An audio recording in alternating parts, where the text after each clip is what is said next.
Right. Tank season. What up with it, Bulls fan? In the tank season. Um, roll with me right quick. Should be a quick video. I probably posting like two at the same time. But I didn't get to post after the Orlando win after the All-Star break. And we also got that Celtics win, which was impressive. The Celtics win was nice. It was impressive. And that's mostly what I really wanted to comment on. The loss to the Bucks was kind of like I don't know, but I mean when you tanking, sometimes you just gotta you gotta press the gas. You gotta really get in there. You gotta tank like you mean it. You know what I mean? So I think Chris Dunn might be a little banged up anyway. I think he kind of, you know what I'm saying, some soreness and this and that. Yeah, when you tanking, you gotta tank right though. So sometimes you're gonna sit players if they need to be set. I'm surprised Zach LaVine's playing all the games, but he looked real good against Boston. He showed flashes. You know what I mean? And that's what you want to see. I mean, that's what I was assuming it would be anyway. Zach leading the charge and Laurie Markkinen right there beside him as running mate. You know what I mean? If you try to close in on Zach or double team him or whatever you try to do, Laurie's over there, you know what I mean, waiting to light you up. You had a couple other shooters, and it could look like something. It could end up looking like something. Um, you know, he had a career high. Finally got that 40 points in Shot Town. I mean, really Zach's had a pretty good year, man.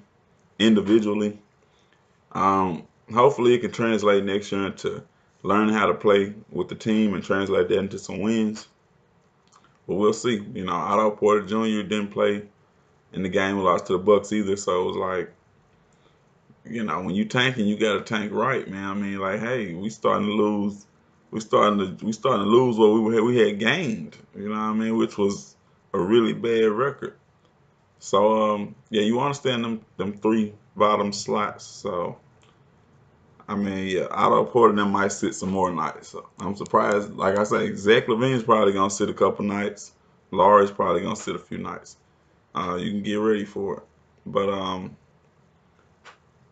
anywho, hopefully we get us. I mean, to me, as long as we get one of those top three picks, we should be solid, bro. We should be solid on a pick on somebody we can get to help our team be better next year. Um, I don't know if we could push playoffs next year because I mean this shit was just a debacle, bro. It was just different. It was different. Injuries, just dysfunction, firing the coach too early. You know what I mean? But hindsight's 2020. I'm still really, I'm still really intrigued about whether or not the front office guys are gonna keep their job. They might, but it's one of them things where it's like, what have you done for me? Not even lately, just ever. What have you ever done for me? I mean, the Otto Porter Jr. trade is kind of like it was kind of like what's the word for it? It was more like putting a band-aid on a bullet wound. You know what I mean? It wasn't really necessarily the best thing that could have happened, but it was just a thing that happened that was better than the thing that was happening. You know what I mean? With Jabari Parker not, melding with the team or whatever, it looks like Otto Porter Jr. meshes much better with the team. Um, and as far as Bobby Portis goes, I mean, we could again, Bobby Portis a free agent at the end of the year. We could still go back and sign him if they chose to do that. But I think Zion Williamson is probably the pick that we're gonna have to make if he's available. I mean? I don't think anybody can pass on that. I mean? You look at it and it's like what we're missing on the team is that presence. We're missing that presence, that Draymond Green type, I want to win no matter what type presence. And, you know what I'm saying? He brings it with a little more control passion. So, we want Zion. You know what I mean? That's the piece that we need. You know what I mean? That's the piece that we got to have you know, the force on the team. Because Zach, he's impressive. but he's more of a running mate too. You know what I mean? Really, um, unless he comes out and he, you know what I'm saying, show somebody different next year, show somebody some different stuff next year. But yeah, I mean, he's a damn good running mate now. Don't get it twisted. He's got that Kyrie potential.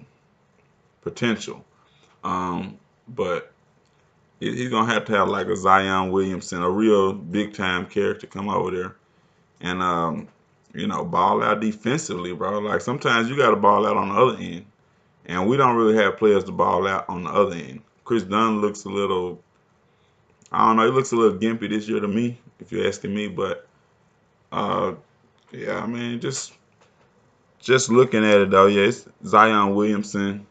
I mean, I guess worst case scenario, you can still go Nasir Little, but he hasn't really shown much in college, even though he's on a squad. People need to understand Nasir Little's on a good team. That's why he's not playing as much as those other guys are. Um, they will play. I'm not saying Zion Williamson wouldn't play. He wouldn't be starting in North Carolina, but at the same time, it's like they got a lot of good players in North Carolina. So, it wouldn't be. You can look at the team and tell he's supposed to be coming off the bench. You know what I mean? That don't mean he's not a top 5 pick, and that he's not going to turn into something like Kawhi Leonard or Paul George. It just means that at this point in his career, like he ain't flowing with the offense the way probably Roy Williams wants him to. Roy Williams keeps college players anyway. He always has college players. You know what I mean? Marvin Williams, Tyler Hansborough, the list goes on and on and on of guys who really weren't NBA players, but they were great college players. Look at that guy that's there now, Luke May. I don't want to speak on him too soon because he's in college, but I mean he's a college player. You can see it. You know what I mean? He's always a senior, I want to say. But yeah, those type of guys are gonna play over a Nasir Little who doesn't understand the offense fully. So you still look for him to be a high draft pick. As far as drafting a point guard goes, we do need a backup point guard if nothing else, if not a starting point guard. Uh, but I don't see anybody worth taking a chance on over a Zion Williamson or even Nasir Little or Cam Reddish or probably even R.J. Barrett. Not to mention, it's a lot of other good names that aren't being highlighted just yet. You know what I mean? So, I think the draft's gonna be real interesting. You know what I mean? Real interesting. But mostly because of Zion Williamson, of course. We're gonna see how that plays out. But we in tank season. You know what I mean? I don't even think we can make the playoffs. But I think we would have to go undefeated or something like that to make it, and other teams would have to have bad records. It probably ain't happening. So, and I don't even want it to happen. I don't think nobody want to make the playoffs at this point because it's not even a learning experience at this point. Um, can Zion Williamson come and help us win next year? Like immediately go to the playoffs or something like that? I mean, time's gonna tell, bro. Especially if you're saying we're gonna get him. Now, if we get one of those other guys, can they help us to be a playoff contender? You know what I mean, next year, just with our guys gaining more experience, the coach, if that's still the same coach, you know what I mean, the coaching situation gaining a little more experience, and the chemistry starting to develop a little more. You know what I'm saying? If all that can come together, you never know. You never know. Maybe if Zach and Laurie can turn into all stars next year, because I mean they're on the cusp. I mean, you can say what you want about how bad we've played this year. We've had a lot of reasons why we played bad, but Zach has played pretty good, and Laurie's played pretty good as well. So, I mean, we got those two pieces to build with. Otto Porter looks like a real good role player. They pay him too much, but hey, whatever.